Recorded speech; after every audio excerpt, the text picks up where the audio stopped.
I mean, what's the big deal? Sorry about that. What is the big deal? Could this be? We all know that Joe is having problems, right? He is.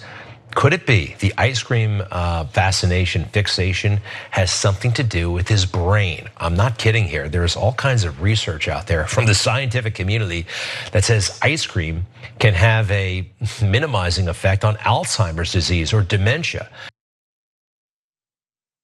If that were the case, I'd be long gone. But anyways, these fools out here come up with everything other than having an MD. But of course, with this thought of Joe Biden liking ice cream as being this clear sign of dementia, it really makes you wonder about Donald Trump, their little beloved god, given his diet. I wonder really what it says about him. Well, here's a breakdown of the former president's feedings, shall we say. So skip breakfast. But if he has to have it, then it'd be bacon and eggs. Lunch again is optional, though meatloaf sandwiches are a preference.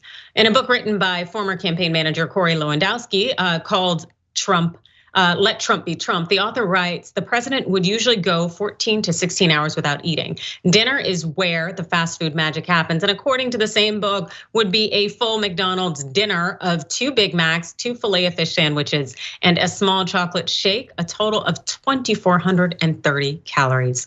Now, the translation on that would be that according to Harvard Medical School's health publishing team, there are 5 foods that are linked to better brain power. Now, none of them really feature Trump's culinary oeuvre. They suggest fatty fish, walnuts, tea, and coffee, which Trump never has, berries, and the key missing items, green leafy vegetables. Yeah, sounds like Trump's diet is kind of maybe messing with his brain a little bit. What do you think, John? I think I'm glad that we have that breakdown. Now we understood, we have the origin story for the massive dumps. We know where they're coming from now. By the way, look, obviously I hate Donald Trump as much as anyone can hate anything. But I do have to say his dinner order, well, it's a little bit much for me. It sounds pretty good. I do like Filet-O-Fish. 2 Big Macs is a bit too much, but he is reasonable. It's a small chocolate shake. McDonald's might be the only thing that me and him have in common, I think at this point. I do appreciate a good eggy breakfast, I guess. And so, I don't know, he can eat whatever he wants. Honestly, if it were up to me, he'd be downing 10 or 20 Filets-O-Fish at a time so that we could wrap this whole thing up a little bit earlier. But anyway, when it comes to the Biden thing, isn't it amazing? Like Newsmax has hosts and they're like a news network, so they have to fill like a bunch of hours, but they can't talk about anything real, anything that's really happening. Like they're not gonna tell you about the flooding in Nigeria. They're not gonna talk about the opioid crisis or income inequality. Like these are real problems that they don't want fixed, so they can't cover them. They want to distract you from them. So they just have to come up with stuff to talk about. So you have a room full of producers who are like, okay, what can we talk about that's sufficiently ridiculous? I think Biden eats ice cream too much. Let's see if we can link that to his brain rotting or something. This is really what their viewers are being fed. Not ice cream, but just complete distractions and misinformation. There are issues with Biden. His ice cream habit ain't a part of it. No, not at all. And we're not going to look past as quickly your dietary habits, how you sanctioned this McDonald's McNasty. Both me and your arteries are just screaming inside right now. Oh my God, I'll just leave it there. I will say, I had a bit of Jack in the Box earlier today. It wasn't quite an order to match Donald Trump's, but I do appreciate Jack in the Box. It's pretty good. No? You know what? No, there's not enough prayer in the world, but just continue. But as we go on in terms of discussing Trump's diet, we also have to bear in mind that there is that love for carbonated high fructose corn syrup.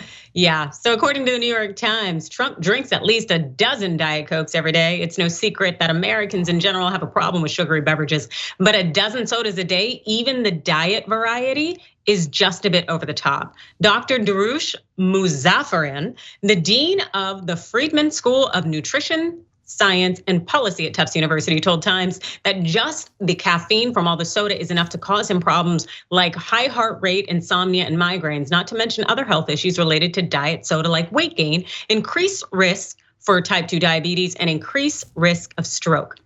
And lastly, but well, even though Trump's dining habits, when it comes to things he can easily access, are very disgusting, well, as you can imagine, his dining habits at elegant restaurants are also really not indicative of a refined or healthy palate. The 45th president of the United States enjoys his steaks burnt to a crisp. Trump's late butler, that's Anthony Senecal, well, he revealed that Trump's steaks would be so well done that they'd rock on the plate. Some studies have suggested that consuming overcooked meat can lead to memory problems in later life and put you at a higher risk of prostate cancer and also get you shamed on Black Twitter. An article by the claims that doctors have in the past resorted to sneaking the president vegetables in order to get him to consume some fresh produce.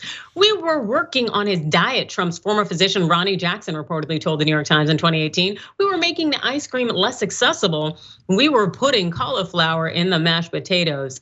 Okay, I don't necessarily want anyone in a leadership position where you have to sneak vegetables, where you have to spell out CARROTS so they don't know what you're talking about. Like, this is not reflective of a leader. I should not have to treat you like a toddler, yet he fully reflects all indicia of a toddler.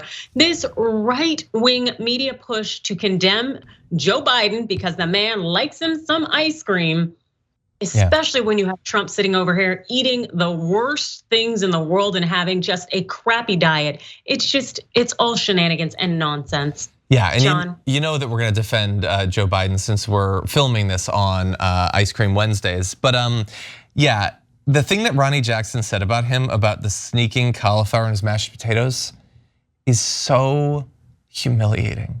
So like I get that, like my wife ideally would like that I eat a little bit healthier than I do. And so we have those talks and she encourages in terms of snacks and stuff. But like for your doctor to publicly reveal that they have to engage in like espionage to get you to eat cauliflower, like that's the limit. Maybe they can get you to cauliflower. God, he is such a child, such a base, primitive thing in terms of his thinking.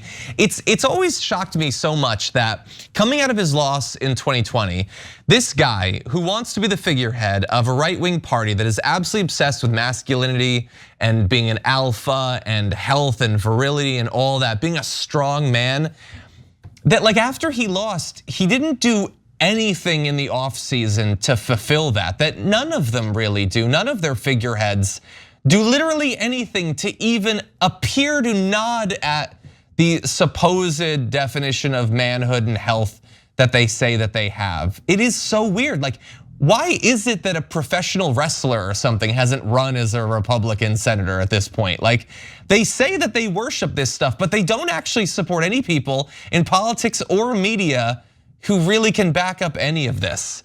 Again, the American diet in general is messed up, and I'm including myself. It's difficult, we're not taught much about nutrition growing up, and also it is more expensive to eat healthy, and it's really tough for a lot of people. So I'm not like gonna totally get down on Trump for eating McDonald's. McDonald's is incredibly tasty and very popular.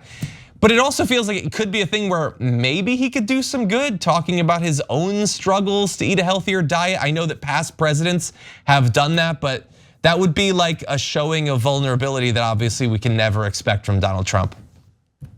Oh God, of course not. No, not at all. If anything, he thinks of himself as this deity, this majestic creature and being. And I would almost say so that it must be something going on here, because how is he putting all of this disgusting formaldehyde type food in his system and yet he's not been mummified? I just feel bad for Melania and anybody who shares a bathroom with this man. It's just disgusting. Like, your system can't handle that. Those blocks of Big Macs, the fillet of fish. Get out of here. Your body doesn't recognize any of that stuff. I don't even recognize it. Like, it's something that just kind of drives me mad, this thought that these people who treat their bodies absolutely terrible and yet they seem to still persist with that issue. It's just weird. But then also on top of that, imagine having all the money that you could want, because you largely steal from people. But you have all the money that you could want, and all you gotta do is hire, and you have a chef, and they can make anything you want, and yet you're getting fast food and drive-through. I don't see it. I don't understand it. John, any parting words? I had no idea going into this show that you despised fast food quite this much. I feel seen in a negative way. I feel bad about the stuff that I've eaten recently. Those dollar tacos at Jack in the Box, you should try one. It's pretty good stuff. Have you ever spent 28 bucks at a Taco Bell? You know Trump has. Anyway. Oh my God, that poor porcelain throne. Oh my God, what? I know what you're thinking. How do you actually pass something like that in his golden toilet? You have to hit the latch 1, 2, 3 to finally get it down. And the water's just building up. Big water, toilet water, huge.